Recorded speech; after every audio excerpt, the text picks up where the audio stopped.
Good morning વિદ્યાર્થી મિત્રો. અગાઉ સ્વાધ્યાયના પ્રશ્નો 16 પ્રશ્નો પ્રકરણ 7ના આપણે સમજ્યા. જરૂરી માહિતી તમને આપતો જઉં છું. એ પ્રમાણે કેટલાક સૂત્રો યાદ રાખવા પડે.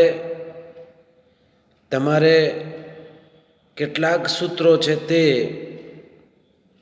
એક પેજ ઉપર લખીને સોફ્ટબોર્ડ અથવા તો જ્યાં તમે વાંચતા હો ત્યાં ટેબલ ઉપર લખેલા રાખો.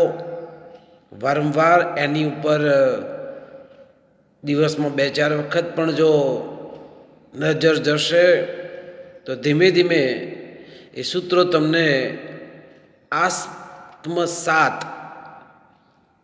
એટલે કે યાદ થતા જશે. સ્વાધ્યાયનો 17મો દાખલો.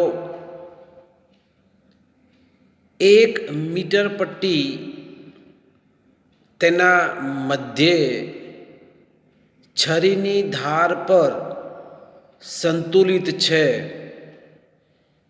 જ્યારે એવા 2 સિક્કા કે જે દરેકનું દળ 5 ગ્રામ છે તેમને 12 સેન્ટીમીટરના નિશાન પર એકબીજાની ઉપર મૂકવામાં આવે છે, ત્યારે આ પટ્ટી 45 સેન્ટીમીટર પર સંતુલિત થાય છે.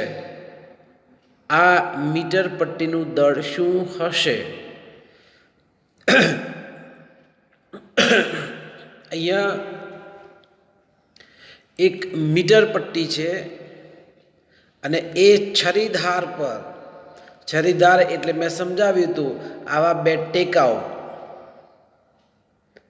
બરાબર. તમે જાણો છો કે આ મીટર પટ્ટી તેના વચ્ચે સંતુલિત છે. 2 સિક્કા કે જેમાં દરેકનું દળ 5 ગ્રામ કહી દીધું છે, તો 2 સિક્કાનું કુલ દળ કેટલું થાય? 10 ગ્રામ થાય. તેમને 12 સેન્ટીમીટરથી મીટર પટ્ટીનું મીટર પટ્ટી લખ્યું છે એટલે ટોટલ ડિસ્ટન્સ કેટલું થાય? 100 સેન્ટીમીટર થાય, બરાબર. તો પહેલાં મધ્યમાન સ્થાને એટલે એકચ્યુઅલી મીટર પટ્ટી છે એટલે 100 સેન્ટીમીટરની હોવાની. વચ્ચેનું બિંદુ એટલે કેટલું આવે? 50 સેન્ટીમીટર આવે. તો 50 સેન્ટીમીટરે આ સંતુલિત અવસ્થા પ્રાપ્ત કરે. ઓકે. અને એ પછી આ બાજુથી 12 સેન્ટીમીટર નિશાન પર એકબીજાની ઉપર 5 ગ્રામના સિક્કા 2 મૂકેલા છે. અને પછી એ 50ની જગ્યાએ ક્યાં થાય છે? 45 સેન્ટીમીટર અંતરે સંતુલિત થાય છે. પહેલાં સેન્ટરમાં હતું, પછી આ બાજુ દળ લગાવ્યું, સિક્કાઓ મૂક્યા એટલે એ સંતુલિત અવસ્થામાં ફેરફાર થઈને થોડુંક જગ્યા બદલી, તો 50ની જગ્યાએ 45 ઉપર સંતુલિત થયું. તો આ મીટર પટ્ટી છે, એ મીટર પટ્ટીનું દળ કેટલું થાય એ આપણે શોધવું છે. આઈ હોપ કે પ્રશ્ન તમને સમજણ પડી હશે. અહીંયા મીટર પટ્ટી એટલે ટોટલ આ 1 મીટર અને 1 મીટર એટલે 100 સેન્ટીમીટર એટલે આટલું ડિસ્ટન્સ 50, આટલું ડિસ્ટન્સ પણ 50 સેન્ટીમીટર. હવે સિક્કાઓ 2 મૂકેલા છે, એક ઉપર એક સિક્કો, એની પર બીજો સિક્કો. તો અહીંયા આ 2 સિક્કાઓ મૂકેલા છે, ત્યારે આમ નોર્મલ અવસ્થામાં એક્ઝેક્ટ 50 ઉપર સંતુલિત અવસ્થા પ્રાપ્ત કરે, પણ સિક્કાઓ મૂકતા એ થોડું શિફ્ટ થઈ ગયું એટલે 5 સેન્ટીમીટર આમ ખસી ગયું. અને એ સંજોગોમાં 50ની જગ્યાએ 45 સેન્ટીમીટર અંતરે સંતુલિત અવસ્થા પ્રાપ્ત થઈ. તો આથી આટલું ડિસ્ટન્સ એટલે કેટલું મળે આપણને? 5 સેન્ટીમીટર મળે. કેટલું અંતર મળે? 5 સેન્ટીમીટર મળે. ક્લિયર? ધારો કે 1 મીટર પટ્ટીનું દળ m છે અને તેનું કેન્દ્ર ઈ છે, મીટર પટ્ટીને 45 સેન્ટીમીટર અંતરે ચપ્પાની ધાર પર, છડીની ધાર પર, જે શબ્દ વાપરો તો વાપરી શકાય, ટેકો પણ બોલી શકાય. નવું ગુરુત્વ કેન્દ્ર ડી છે, તો ડીઈ એનું માપ કેટલું મળે? 5 સેન્ટીમીટર. તો આટલું માપ ડી અને ઈ વચ્ચેનું એ આપણને 5 સેન્ટીમીટર મળે. નેક્સ્ટ પોર્શનમાં જો 12 આંક પર 2 સિક્કા મૂકેલા હોય તો સી અને ડી વચ્ચેનું અંતર 45 - 12 એટલે કે એ 33 સેન્ટીમીટર મળે. કેમ કે આપણી જે મીટર પટ્ટી છે તો આ બાજુથી કેટલા અંતરે? 12 સેન્ટીમીટર અંતરે. આ કેન્દ્ર ક્યાં મળ્યું? 45 મળ્યું. તો આખું 45, એમાંથી આટલું 12 બાદ કરી દો તો વચ્ચેનું ડિસ્ટન્સ કેટલું મળે? 33 સેન્ટીમીટર મળે. કેટલું મળે? 33 સેન્ટીમીટર મળે. હવે ઉચ્ચાલનનો નિયમ, ચાક માત્રાનો નિયમ, ભાર ગુણ્યા ભાર અંતર બરાબર પ્રયત્ન બળ ગુણ્યા પ્રયત્ન બળ અંતર. સંતુલિત અવસ્થામાં ભાર ગુણ્યા ભાર અંતર બરાબર પ્રયત્ન બળ ગુણ્યા પ્રયત્ન બળ અંતર. અને એ સંજોગોમાં આ ફૂટપટ્ટી કે જેનું દળ કેટલું કીધું છે આપણે? એમ દળ કીધું છે. અને સંતુલિત અવસ્થામાં નાનકડું જે ડિસ્ટન્સ ડીઈ હતું એ કેટલું હતું? 5 સેન્ટીમીટર. કેમ 5 લખ્યું? 50માંથી પછી 45 સેન્ટીમીટર મળે છે ત્યારે ડિફરન્સ કેટલો મળ્યો? 5 મળ્યો. તો એમ ગુણ્યા ડીઈ બરાબર, ઓકે, કેટલા સિક્કા મૂકેલા છે? 2 સિક્કા મૂકેલા છે. એક સિક્કાનું દળ કેટલું છે? 5 ગ્રામ. તો 2 સિક્કાનું દળ કેટલું થયું? 10 ગ્રામ થાય. તો 2 ગુણ્યા 5 અને એ સી અને ડી વચ્ચેનું અંતર એટલે કેટલું થયું? 33. તો તમે જુઓ કે અહીંયા એમ અને ડીઈનું માપ તો 5 છે, બરાબર 2 સિક્કા એટલે 10 અને પેલું માપ આપણે 33. તો 5 છેદમાં લાવી દો તો એમ બરાબર 66 ગ્રામ મળે. તો મીટર પટ્ટીનું દળ 66 ગ્રામ છે. રકમ તમને મોટી લાગે, તમે જો કે રકમ મોટી લાગે છે, પણ ગણતરી સાવ સહેલી છે. બરાબર ને? 1 માર્ક્સમાં પૂછવો હોય તો પ્રશ્ન પૂછી શકાય, 2 માર્ક્સમાં પૂછો તો પણ પૂછી શકાય. વેઇટેજ લગભગ એટલું જ થઈ શકે. ક્લિયર? Next question. હવે અહીંયા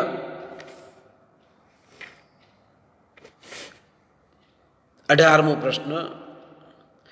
એક ઘન ગોળો એક જ ઊંચાઈના અલગ અલગ નમન કોણ ધરાવતા 2 ઢળતા સમતલ પરથી ગબડે છે. શું તે દરેક કિસ્સામાં સમાન ઝડપ સાથે નીચે આવશે?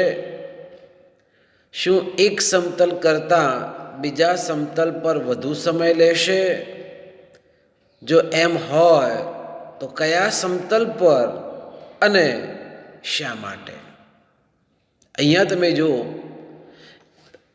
એક ઘન ગોળો સરખા નમન કોણ સાથે આવા પાટિયાઓ છે અને એક ગબડે છે, અને એ ગબડે છે ત્યારે બંને સમાન ઝડપ સાથે નીચે પહોંચશે, એટલે બંને એક સાથે ઝડપ સરખી પ્રાપ્ત કરે છે. તે એક કરતાં બીજા સમતલ પર વધારે સમય લે છે. એ જો એમ હોય તો કયા સમતલ પર અને શા માટે? આવું આપણે અહીંયા ઉકેલ છે એ ઉકેલ મેળવવાનો છે. એક ઘન ગોળો એક જ ઊંચાઈના પણ અલગ અલગ નમન કોણ, જો એક સરખા જ નમન કોણ, જો સમજો તમે ઢાળાઓ છે, સરખા નમન કોણ હોય તો બંને કેવા આવે? એક સાથે, એક સરખી ઝડપ સાથે એ ઢાળ ઉપરથી ગબડશે. ક્યારે? બંને બાજુ સરખા નમન કોણ હોય તો. પણ અહીંયા રકમની અંદર અલગ અલગ નમન કોણ છે. એટલે તમે જુઓ કે અહીંયા નમન કોણ θ1 છે, જ્યારે અહીંયા નમન કોણ કેટલો છે? θ2. તો θ1 ખૂણો છે, બીજી બાજુ θ2 ખૂણો છે. અને ધારો કે આ ઊંચાઈ સમક્ષિતિજ ઊંચાઈ, સીધી ઊંચાઈ h છે. તો બે ઢાળ થઈ ગયા. એક ઢાળ θ2 વાળો અને બીજો ઢાળ છે એ θ1 વાળો. હવે થિયરીમાં પેલા સરક્યા સિવાય ગબડતા પદાર્થ માટે વેગનું સૂત્ર આપણે તારવ્યું હતું. મોસ્ટ આઈએમપી થિયરી પણ મેં લખાવેલું છે. એમાં શું કીધું? થીટા કોણવાળા એટલે કે ઢોળાવાળા માર્ગ પર સરક્યા વિના ગબડતા પદાર્થ માટે મહત્તમ વેગ v, એનું સૂત્ર આપણે તારવ્યું હતું. અને એ સૂત્રમાં આવો સૂત્ર હતું, વેગ v બરાબર વર્ગમૂળમાં 2gh/1 + k²/r²,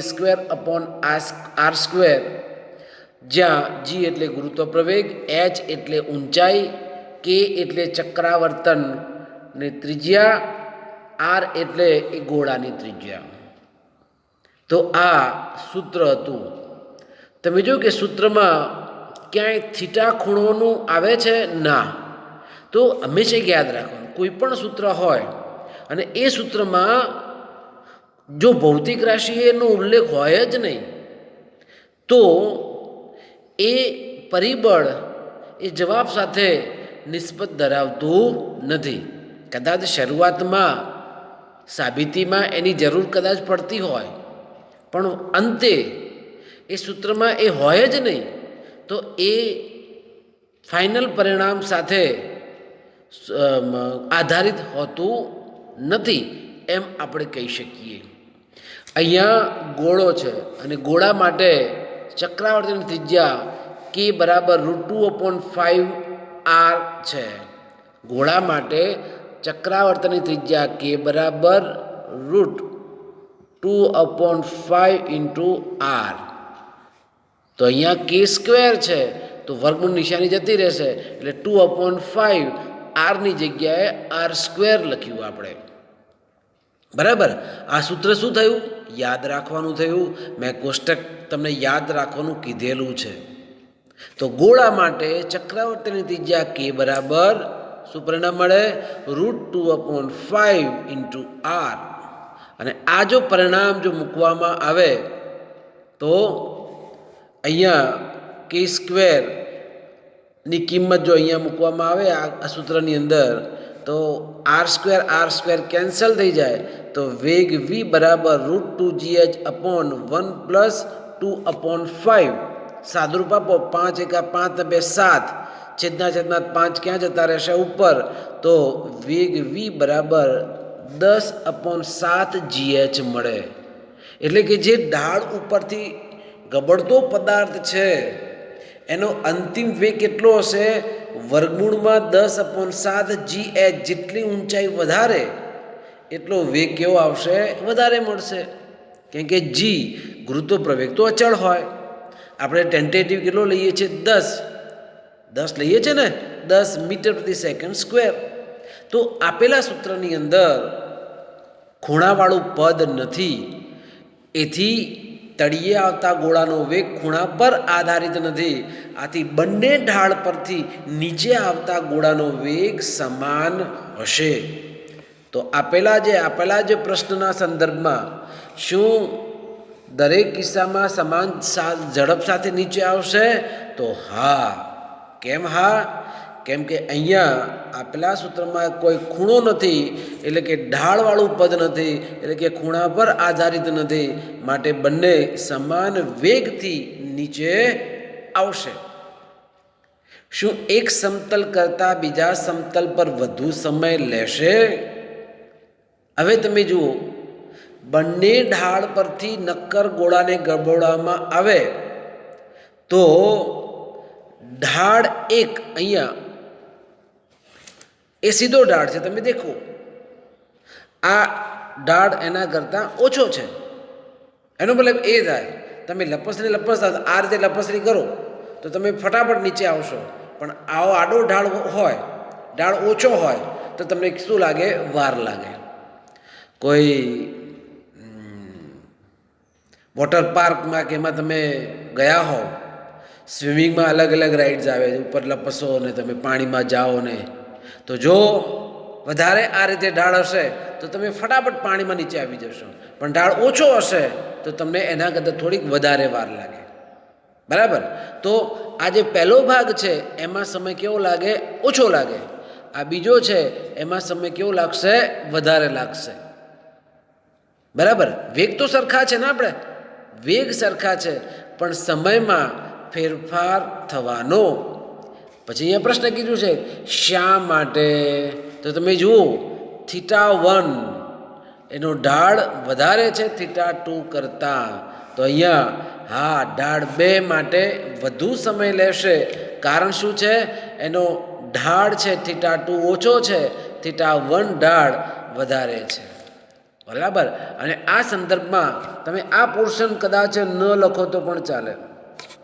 ડાયરેક્ટ ઢાળ છે θ1 ગ્રેટર દેન θ2, આથી distance d2 greater than d1. એટલે આડું આ બાજુનું માપ વધારે હતું, આ બાજુનું માપ કેમ કે લંબના સંપેક્ષમાં ઓછું હતું અને માટે t2 ગ્રેટર દેન t1. માત્ર સમજવા ખાતર આમાંથી ટૂંકો પ્રશ્ન પણ જો પરીક્ષક પૂછવું હોય તો પૂછી શકે. 2 અલગ અલગ ઢાળ આ રીતે આપેલા છે. બરાબર? એ એક આ બાજુ છે, અહીંયા અલગ અલગ ઢાળ, એક આ બાજુ છે ને એક અહીંયા આવો ઢાળ છે. તો એમ પૂછાય કે અહીંયા નંબર 1 અને અહીંયા નંબર 2 છે, તો બંનેના વેગ કેવા આવવાના? એક સરખા હોવાના કે નહીં? તો એક સરખા હોવાના. બરાબર?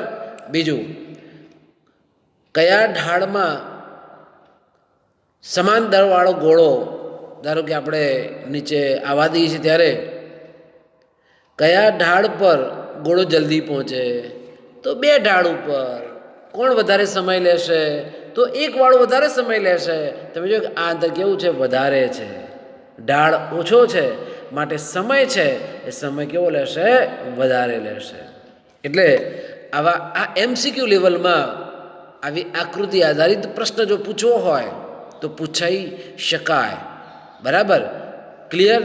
તો અમુક ટાઈમે પ્રશ્નો છે એ અન્ડરસ્ટેન્ડિંગવાળા હોવાના. JEE નીટની અંદર શક્ય નથી કે બધા ગણતરીવાળા પ્રશ્નો તમને પૂછાય, પણ આવા નાના નાના પ્રશ્નો અહીંયા આકૃતિ તમને આપી દેવામાં આવે ત્યારે આવા પ્રશ્નો જે છે એનો આધાર આપણે લઈને ફટાફટ જવાબ આપી શકીએ. ક્લિયર? એના પછી 19મો પ્રશ્ન. 2 મીટર ત્રિજ્યાના એક વલયનું દળ, વલય એટલે ગોળાકાર, કેટલાકને તો શબ્દ ખબર નથી વલય કોને કહેવાય. 2 મીટર ત્રિજ્યાના એક વલયનું દળ, અમારે એક સ્ટુડન્ટ હતો એનું નામ હતું વલય પટેલ. એ વલયની વાત નથી. એક વલયનું દળ 100 kg છે. તે એક સમક્ષિતિજ સપાટી પર એવી રીતે ગબડે છે કે જેથી તેના દ્રવ્યમાન કેન્દ્રની ઝડપ 20 સેન્ટીમીટર પ્રતિ સેકન્ડ હોય. તેને રોકવા માટે કેટલું કાર્ય કરવું પડે? અહીંયા એક વલય છે. શું છે? એક વલય. આવો એક વલય ધારો કે, અને એની ત્રિજ્યા આપી દીધેલી છે અને એ ત્રિજ્યા 2 મીટર છે. કેટલી છે? આ વલય એટલે વર્તુળાકાર ભાગ, ત્રિજ્યા છે 2 મીટર. વલયનું દળ છે 100 kg એટલે માસ આપેલું છે અને એ સમક્ષિતિજ સપાટી આમ ગબડે એટલે આમ થતું એ આગળ વધે, હે ને? એ સ્પાયરલની જેમ આગળ એ ગબડતું આગળ જાય. તો એનું વચ્ચેનું જે કેન્દ્ર ખરું, એ વચ્ચેનું કેન્દ્ર તમે જુઓ કે અહીંયા આ વચ્ચેનું કેન્દ્ર, એ વચ્ચેનું કેન્દ્ર શું થાય? ગતિ કરતું આગળ જતું જાય. તો એ વચ્ચેનું કેન્દ્ર એટલે કે દ્રવ્યમાન કેન્દ્ર એની ઝડપ આપેલી છે 20 સેન્ટીમીટર પ્રતિ સેકન્ડ. આપણે મીટરમાં ફેરવું પડે ને, કેમ કે ઉપર મીટરમાં છે, અહીંયા કેજીમાં છે, તો આને આપણે ફેરવું છે એટલે 0.2 મીટર પ્રતિ સેકન્ડ આવશે.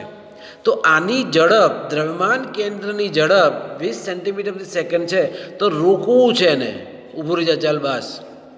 તો એ સંજોગમાં કેટલું કાર્ય કરવું પડે? હવે રેખીય વેગ અને કોણીય વેગ વચ્ચેનો સંબંધ સૂત્ર ખબર છે ને, વેગ v બરાબર r ઓમેગા. તો વેગ v બરાબર r ઓમેગા, આપણને વેગ v ખબર છે, આ કેન્દ્રની ઝડપ એટલે રેખીય હોય, r એટલે એની ત્રિજ્યા 2 મીટર, ઓમેગા એટલે કોણીય ઝડપ, કેટલા ઝડપથી એ આગળ વધશે, બરાબર. તો એ કોણીય ઝડપ થઈ ગઈ, તો જે આપેલી નથી.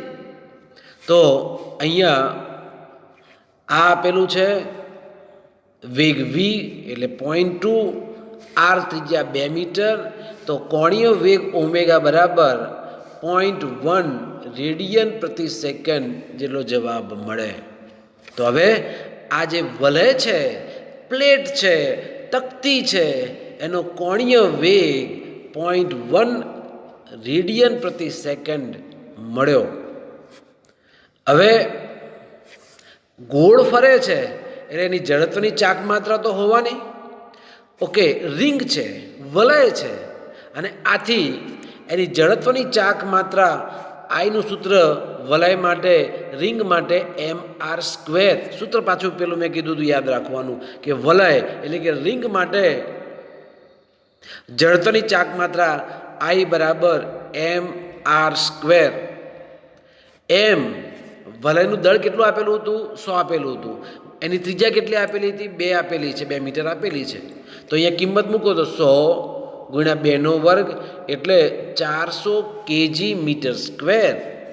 તો આ વલય છે, આ રિંગ છે, એની જડત્વની ચાક માત્રા 400 કેજી મીટર સ્ક્વેર મળે. 400 કેજી મીટર સ્ક્વેર મળે. હવે અહીંયા કુલ ગતિ ઉર્જા એટલે ગોળ ગોળ ફરે છે એટલે ચાક ગતિ ઉર્જા હોવાની, અને પેલું દ્રવ્યમાન કેન્દ્ર રેખામાં ગતિ કરે છે એટલે રેખીય ગતિ ઉર્જા પણ હોવાની. ફરી એક વખત તમે જુઓ કે અહીંયા આ ગોળ ગોળ ગોળ ગોળ ફરે છે એટલે એની ચાક ગતિ હોવાની, અને વચ્ચેનું કેન્દ્ર આ રીતે સીધી રેખામાં જતું હોય માટે રેખીય ગતિ પણ મળે. તો બંને ઉર્જાનો સરવાળો કરો એટલે કુલ ગતિ ઉર્જા મળે. હવે ચાક ગતિ ઉર્જાનું સૂત્ર વળી પાછું યાદ રાખેલું છે આપણે, 1/2 I ઓમેગા². રેખીય ગતિ ઉર્જા એટલે 1/2 mv². તો અહીંયા બંનેનો સરવાળો કે કુલ ગતિ ઉર્જા, પ્રારંભિક કુલ ગતિ ઉર્જા આપણે લઈએ તો આ શરૂઆતની ગતિ ઉર્જા k0 બરાબર 1/2 I ઓમેગા² પ્લસ 1/2 mv². આપણે જડત્વની ચાક માત્રા કેટલી શોધી? 400 શોધીને, તો I બરાબર 400. પછી ઓમેગા શોધ્યો આપણે 0.01, તો ઓમેગા 0.1, ઓમેગાની કિંમત કેટલી શોધી આપણે? ઓમેગા કેટલા છે? 0.1 છે. જો ઓમેગા કેટલા છે? 0.1. તો ઓમેગાનો સ્ક્વેર કરો તો 0.1નો સ્ક્વેર એટલે કેટલો જવાબ મળે? 0.01 મળે, બરાબર ને? એ કિંમત સીધે સીધી આપણે અહીંયા મૂકી દીધી છે, 0.01. I જડત્વની ચાક માત્રા 400 છે. 1/2 m દળ કેટલું આપેલું છે? 100 વલયનું દળ છે. વેગ v આપણે અગાઉ મેળવ્યો, તો એ વેગ v 400 ગુણ્યા 10⁻⁴, બરાબર. તો તમે જુઓ કે અહીંયા વેગ કેટલો આપેલો છે? 20 સેન્ટીમીટર. હા, વેગ v કેટલો આપેલો છે? વેગ v એટલે 20 સેન્ટીમીટર, તો 20 ગુણ્યા 10⁻² મીટર, તો vનો સ્ક્વેર, તો 20નો વર્ગ કેટલો થયો? 400 ગુણ્યા 10⁻². 4 ઘાત, અહીંયા ડબલ ડબલ થશે, 20નો વર્ગ 400 એટલે 10 માઇનસ 2ની ઘાત જગ્યાએ 10 માઇનસ 4 ઘાત. તો ડાયરેક્ટ અહીંયા વી સ્ક્વેરની કિંમત છે એ વી સ્ક્વેરની કિંમત તમે જો કે 400 ગુણ્યા 10 માઇનસ 4 ઘાત મૂકી સાદુરૂપ આપતા 4 જૂલ, 2 + 2 એટલે પ્રારંભિક જે ગતિ ઉર્જા છે એ 4 જૂલ મળે. હવે પાછું કાર્ય ઉર્જા પ્રમેય, એને ઊભું રાખવું છે. ઊભું રાખવું છે ત્યારે અંતિમ ઉર્જા કેવી થઈ જવાની? 0 થઈ જવાની. ત્યારે કાર્ય ઉર્જા પ્રમાણે -4 જે જૂલ ઊભું રાખવું, અંદર કન્ડિશન છે ઊભું રાખવું છે. અંતિમ ગતિ ઉર્જા કેટલી આવે? 0. પ્રારંભમાં શરૂઆતમાં કેટલી ગતિ ઉર્જા થઈ? 4 જૂલ જેટલી મળી ને 4 જૂલ. અંતે શું કરવું છે? એ વલયને ઊભું રાખવું છે એટલે અંતિમ ઉર્જા 0. એનો મતલબ એ થાય કે એ વલય ગતિ કરતું કરતું આગળ આવે ત્યારે 4 જૂલ જેટલું વિરુદ્ધ દિશામાં જો કાર્ય કરે તો એ વલય ઊભો રહે. બરાબર? તો આ રીતે વિદ્યાર્થી મિત્રો સમજવા પ્રયત્ન કરવાનો. ફરી એક વાર તમને સમજાવી દઉં. એકદમ સરળ પ્રશ્ન આપણે બનાવી દેવાનો. એમાં 2 મીટર વલય, 100 કેજી દળ અને કેન્દ્રની ઝડપ 20 સેન્ટીમીટર પ્રતિ સેકન્ડ છે. મીટર પ્રતિ સેકન્ડમાં ફેરવી દેવાનું પોઈન્ટ 2ના સંદર્ભમાં. તો આ જે વલય છે એનો કોણીય વેગ ઓમેગા V/R ને આધારે 0.1 રેડિયન પ્રતિ સેકન્ડ મળ્યો. એના પછી વલય માટે જડત્વની ચાક માત્ર I = mr². m આપેલું છે, r આપેલું છે એટલે 400 kg મીટર સ્ક્વેર એ પરિણામ આપણને મળે. પ્રારંભિક ગતિ ઉર્જા એટલે ચાક ગતિ ઉર્જા અને રેખી ગતિ ઉર્જાનો સરવાળો. ચાક ગતિ ઉર્જા એટલે 1/2 I ω². ગતિ ઉર્જા એટલે 1/2 mv². I આપણે શોધેલું છે, ઓમેગા શોધેલું છે, એમ આપેલું છે, વી આપેલો છે. તો 4 જૂલ જેટલું મળે. ઊભું રાખવા માટે અંતિમ ગતિ ઉર્જા ત્યાં k = 0 લઈએ તો કાર્ય ઉર્જા પ્રમેયને આધારે W એ જ આપણું અહીંયા કાર્ય ઉર્જા પ્રમેયને આધારે ગતિ ઉર્જા કહી શકાય. આથી 4 જૂલ વિરુદ્ધ દિશામાં બળ જો વાપરો તો એ વલય ઊભો રહેશે. ક્લિયર?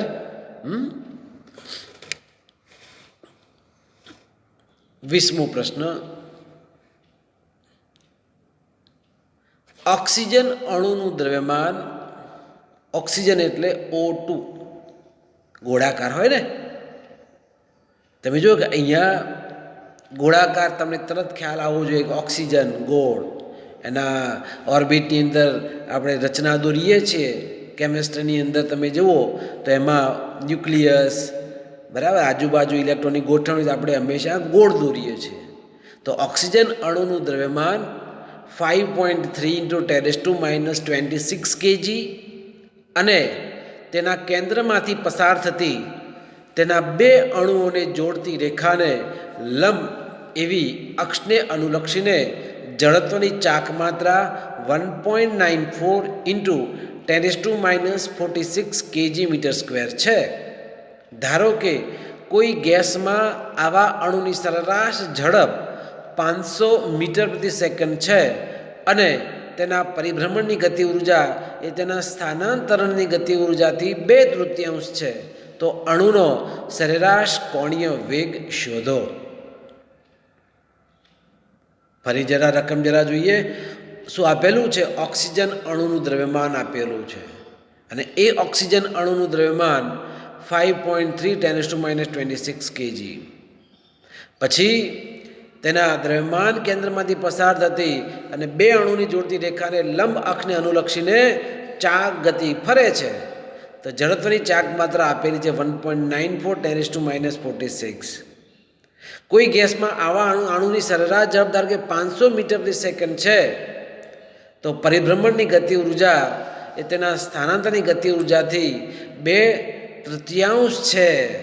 તો સરેરાશ કેટલો કોણીય વેગ એનો હશે? એટલે શું શોધવાનું છે? તમે જુઓ, કોણીય વેગ એટલે આપણે ઓમેગા શોધવો છે. શું શોધવું છે? આપણે ઓમેગા શોધવો છે. કોણીય વેગ હજુ બરાબર નથી આપેલું છે. શું? એનું દ્રવ્યમાન એમ આપેલું છે. ચાક માત્રા આઈ આપી દીધેલી છે, એની ઝડપ એટલે વી આપેલી છે, ભૌતિક રાશિઓ કઈ કઈ આપેલી છે તે. હવે અહીંયા ચાક ગતિ ઉર્જા બરાબર 2/3 રેખીય ગતિ, અંદર રકમમાં કીધું છે કે તેના પરિભ્રમણની ગતિ ઉર્જા સ્થાનાંતરની ગતિ ઉર્જાથી 2/3 છે. તો ચાક ગતિ ઉર્જા અહીંયા ઓક્સિજનને ગોળો તરીકે લેવાનો, અને ગોળાની ચાક ગતિ ઉર્જાનું સૂત્ર અગાઉ આપણે દાખલામાં લીધું 1/2 I omega square, 1/2 I omega square. તો એ પછી 2/3 રેખીય ગતિ, રેખીય ગતિ ઉર્જાનું સૂત્ર તો ફિક્સ છે, રેખીય માટે 1/2 mv સ્ક્વેર, બરાબર. ગતિ ઉર્જા એટલે 1/2 mv સ્ક્વેર, એ કોમન સૂત્ર વર્ષોથી આપણે ભણતા આવ્યા છીએ. ચાક ગતિ ઉર્જા બરાબર 1/2 I ઓમેગા સ્ક્વેર, એ ગોળ ગોળ ગોળ ફરે છે માટે. તો હવે ઓમેગા સ્ક્વેરને કરતા કરો તો અહીંયા તમે જો કે 2 કેન્સલ થઈ ગયા, તો ઉપર એક 2 વધ્યો તો 2/3 mv સ્ક્વેર અપોન I. તો ઓમેગા બરાબર વર્ગમૂળમાં 2/3 mv સ્ક્વેર અપોન I પરિણામ મળે. આથી 2/3 m દળ કેટલું આપેલું છે 5.3 × 10⁻⁻6, વેગ કેટલો આપેલો છે 500 આપેલો છે. તો 500નો વર્ગ, I એટલે જડત્વની ચાક માત્રા, જડત્વની ચાક માત્રાનું મૂલ્ય કેટલું છે 1.94 10⁻46. અને જો સાદુરૂપ આપવામાં આવે તો અંતે વર્ગમૂળમાં 45.53 10⁻24, એટલે કે ત્યાં 6.7 જેટલું મૂલ્ય આપણને મળે, બરાબર. 6.7 10⁻22 રેડિયન પ્રતિ સેકન્ડ. તો એ ઓક્સિજન જે છે અક્ષને અનુલક્ષીને જ્યારે પરિભ્રમણ કરતો હશે ત્યારે એનો કોણીય વેગ એ 6.7 × 10⁻12 રેડિયન પ્રતિ સેકન્ડ જેટલો જવાબ આપણને પ્રાપ્ત થશે. તો અહીંયા કઈ બાબત તમને અગત્યની લાગી?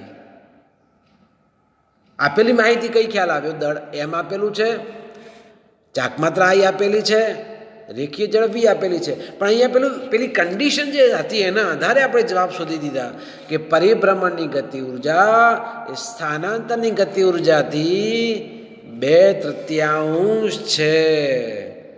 તો એનો ઉલ્લેખ આપણે અહીંયા સૂત્રથી ડાયરેક્ટ કરી દેવાનો કે 1/2 I ઓમેગા સ્ક્વેર બરાબર 2/3 × 1/2 mv square.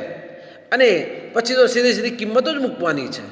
Omega square, omega 2/3 mv square upon I એમ આપેલું છે એટલે દળ આપેલું છે, V એટલે એનો રેખીય વેગ આપેલો છે, I જડત્વની ચાક માત્રા પણ આપેલી છે, અને છેલ્લે વર્ગમૂળ કરવાનું બોલવાનું નથી, બરાબર ને.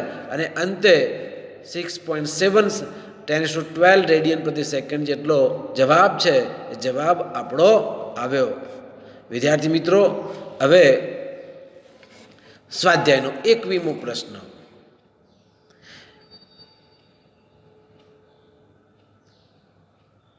30° ખૂણે, ટેક અ ટાઈમ, હા, આપણે બહુ ઉતાળ કરવાની જરૂર નથી, થોડું ભણીએ સારું ભણીએ. 30° ખૂણે નમેલા એક ઢળતા પાટિયા ઉપર એક નક્કર નળાકાર ગબડીને ઉપર તરફ જાય છે. આ ઢળતા પાટિયાના તળિયે નળાકારનું દ્રવ્યમાન કેન્દ્ર 5 મીટર પ્રતિ સેકન્ડની ગતિ ધરાવે છે. તો નળાકાર આ ઢળતા પાટિયા પર કેટલો ઉપર જશે? તળિયે પાછા આવવા માટે તેને કેટલો સમય લાગશે? તમે જુઓ આમાં ઊંધું છે, આપણે નીચેથી ઉપર મોકલવાનું છે.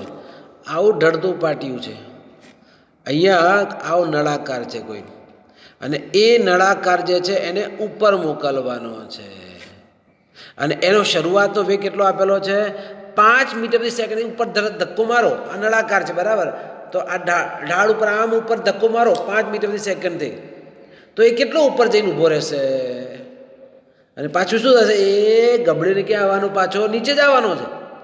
અલ્ટિમેટલી ઉપર જઈને સ્થિર થશે કે ઊભો નહીં રહેવાનો ત્યાં, પણ આ ગબડીને પાછો નીચે જ આવશે. અને ત્યારે ઢોળાવાળા માર્ગ પર વેગનું સૂત્ર આપણે અગાઉના દાખલામાં જોયું. એ વેગનું સૂત્ર આપણે અહીંયા, પણ એમાં ગોળો હતો અને આમાં શું છે? નળાકાર છે. નળાકાર છે ને, તો એને ધ્યાનમાં રાખીને આપણે આગળ સૂત્રમાં કિંમતો મૂકશું એટલે જવાબ આવી જશે. પ્રશ્ન સમજ્યા? ખૂણો કેટલો છે અહીંયા?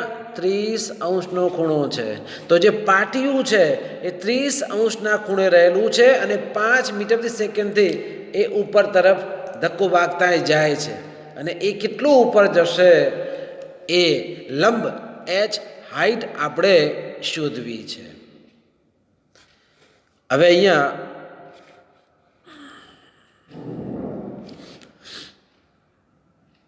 ઢાળ માટે પ્રવેગનું સૂત્ર, આ પણ એ ઢાળવાળી થિયરીની અંદર આપણે સૂત્ર જોયું છે. એ સૂત્રનો સીધો ઉપયોગ અહીંયા કરવાનો છે. વિદ્યાર્થી મિત્રો, સૂત્રો છે, સૂત્રો ફિઝિક્સમાં બહુ જ અગત્યતા ધરાવે છે. મેઇન એ છે કે કયા ટાઈમે કયું સૂત્ર વાપરવું, રિકોલ થવું જોઈએ, સૂત્ર યાદ આવવું જોઈએ. થિયરી તમે લખો ત્યારે સ્ટેપ બાય સ્ટેપ પરિણામ તમને મળતા જાય, પણ કેટલાક સૂત્રો છે, સૂત્રો તમારે યાદ રાખવા પડે. કેટલાક વિદ્યાર્થીઓ એમ કહે કે ફિઝિક્સ અઘરું બહુ પડે છે. આમ સમજણ પડી જાય, હું સમજાવેલો તમે પોપટની જેમ હા હા હા ખ્યાલ આવ્યો, હા આવ્યો બરાબર છે. પણ જ્યારે એક્ઝામ ટાઈમ આવે ત્યારે એ અંદરનું રિકોલ ન થતું હોય, અંદરના જે સૂત્રો છે એ ફરીથી તમે ઓમિટ ના કરી શકતા હોય, યાદ ન આવી શકતા હોય, ત્યારે પછી અબ્બા ડબ્બા જબ્બા. કેવા? અબ્બા ડબ્બા જબ્બા. કાંઈ ખબર પડે નહીં. પછી સૂત્ર ખોટું લખાય, જવાબ ખોટો મળે, તમારા રિઝલ્ટ ઉપર એની અસર થાય. એટલે વારંવાર તમને કહું છું કે તમારે સૂત્રો યાદ રાખવાના. યાદ ન રાખે તો ચેપ્ટર વાઇઝ દરેક પ્રકરણ દીઠ કાગળમાં સૂત્રો લખો અને તમે જ્યાં તમે સ્ટડી ટેબલ ઉપર તમે બેસો છો ત્યાં તમે ચિપકાવી દો. બરાબર? તમારો જે બેડરૂમ હોય ત્યાં દિવાલ ઉપર સૂત્રો લગાવી દો અને રોજ સવારે ઉઠ્યા અને જેમ શ્લોકો બોલતા હોય, કરાગ્રે વસતે લક્ષ્મી કરમૂલે સરસ્વતી કર્મધ્યે તુ ગોવિંદ પ્રભાતે કર દર્શનમ, એમ હાથ જોઈને તરત સૂત્રો જોઈ લેવાના.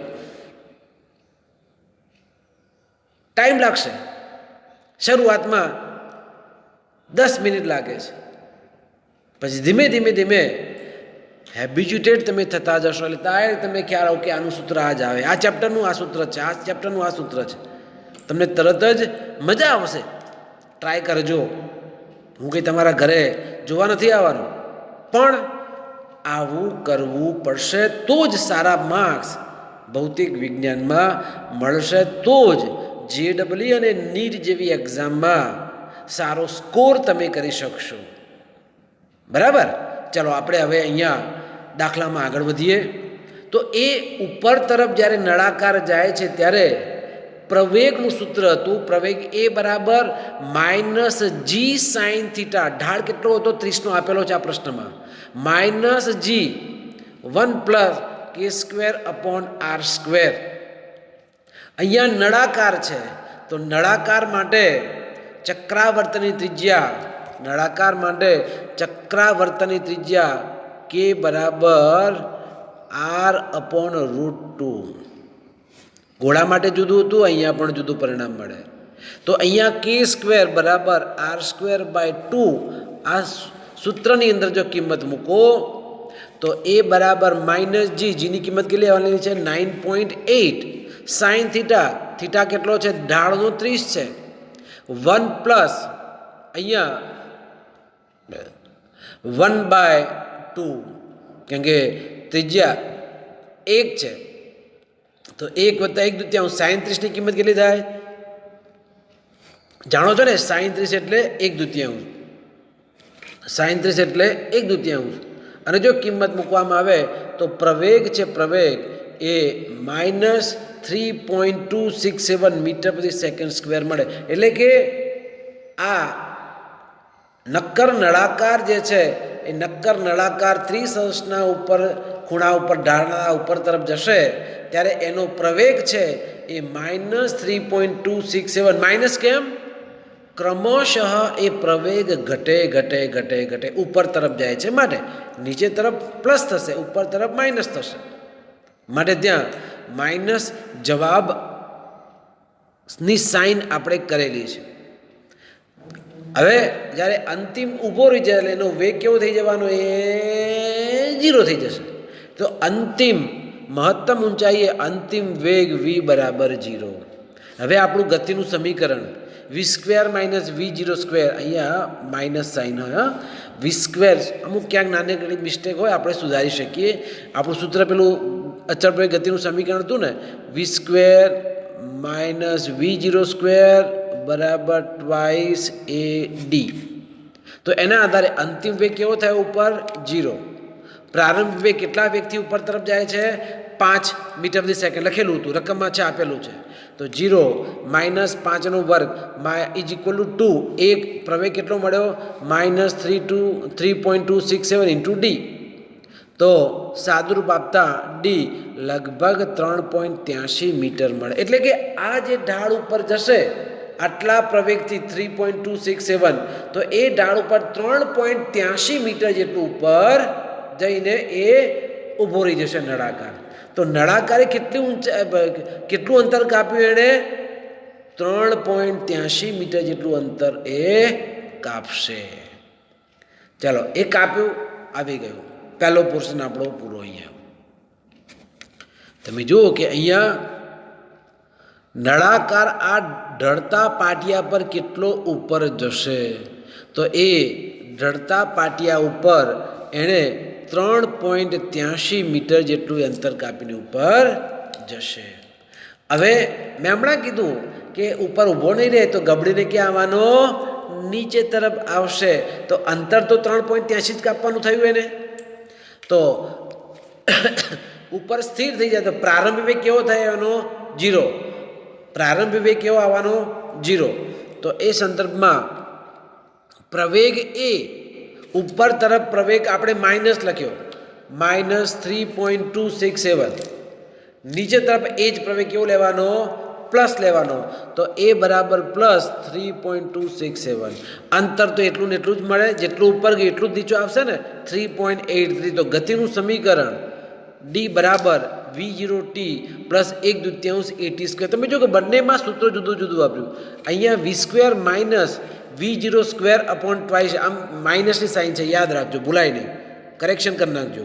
v² - v0² = 2ad એક સમીકરણ વાપર્યું. જ્યારે બીજા તબક્કામાં નીચે આવે છે ત્યારે d બરાબર v0t + 1/2 at² સૂત્ર વાપર્યું છે. કેટલા સમયને અંતે નીચે આવશે? તો d એટલે ડિસ્ટન્સ 3.83. પ્રારંભિક વેગ કેવો છે એનો? ત્યાં 0. એટલે પહેલા પદમાં 0. 1/2 એ પ્રવેગ કેટલો લેવાનો છે? 3.267 × t². તો t² ને કરતા કરો તો 3.83 × 2/3.267. તો t² ની જગ્યાએ t કરો તો વર્ગમૂળ, અને એના સંદર્ભમાં 1.53 સેકન્ડ એટલે કે 1.53 સેકન્ડ લાગે. એનું મતલબ એ થાય કે આ નળાકાર છે ઉપર ગયો અને એ નળાકાર ઉપર જઈને વેગ 0. અહીંથી કેટલો વેગ આપ્યો? 5 મીટર પ્રતિ સેકન્ડ. વેગ ઘટીને 0 થઈ ગયો. તો કેટલું અંતર કાપ્યું એણે? 3.83 મીટર ઉપર ચડ્યું. હવે એ અંતર પાછું કાપીને નીચે આવે ત્યારે કેટલો સમય લાગશે? તો 1.53 સેકન્ડ જેટલો સમય લાગે. વિચાર કરો તો આપણે પેલા પ્રક્ષિપ્ત પદાર્થમાં કીધું હતું મહત્તમ ઊંચાઈ જે સમય લાગે એટલો જ ઉપરથી નીચે આવતા સમય લાગે. એવું અહીંથી ઉપરથી નીચે આવતા સમય 1.53 સેકન્ડ. તો નીચેથી ઉપર જતા સમય પણ કેટલો લાગે? 1.53 સેકન્ડ લાગે કે ના લાગે? તો અહીંયા તમે જો કુલ સમય ઉપર નીચેથી ધક્કો માર્યો, ઉપર ગયો 0 અને પાછો નીચે આવ્યું. તો ટોટલ સમય કેટલો આવ્યો? તો 2 ગુણ્યા 1.53 કરો તો તમે જુઓ કે 3.06 સેકન્ડ જેટલો જવાબ મળે. તો આવી રીતે અહીંથી જ્યારે ધક્કો મારો છો ઉપર જશે પાછો આવશે ત્યારે લાગતો કુલ સમય 3.06 સેકન્ડ જેટલો સમય આપણને મળે. તો વિદ્યાર્થી મિત્રો, અહીંયા સ્વાધ્યાયના જે પ્રશ્નો જે હતા એ આપણે અહીંયા આજે પૂરા કર્યા. દરેકે દરેક વિદ્યાર્થી દાખલાઓ સારી રીતે સમજીને લખશે. જરૂરી સૂત્રો છે એ યાદ રાખવા પ્રયત્ન કરશે. સૂત્રો છે એ પ્રકરણ વાઇઝ તમે તમારા રૂમમાં જ્યાં વાંચો છો ત્યાં એ તમે લગાવજો. નિયમિત એને વાંચવાનો આગ્રહ રાખજો. બરાબર. અને હવે પછીના લેક્ચરમાં નવું પ્રકરણ આપણે ચાલુ કરીશું. ત્યાં સુધી વંદે માતરમ. ભારત માતા કી જય. ખૂબ ખૂબ આભાર વિદ્યાર્થીઓ.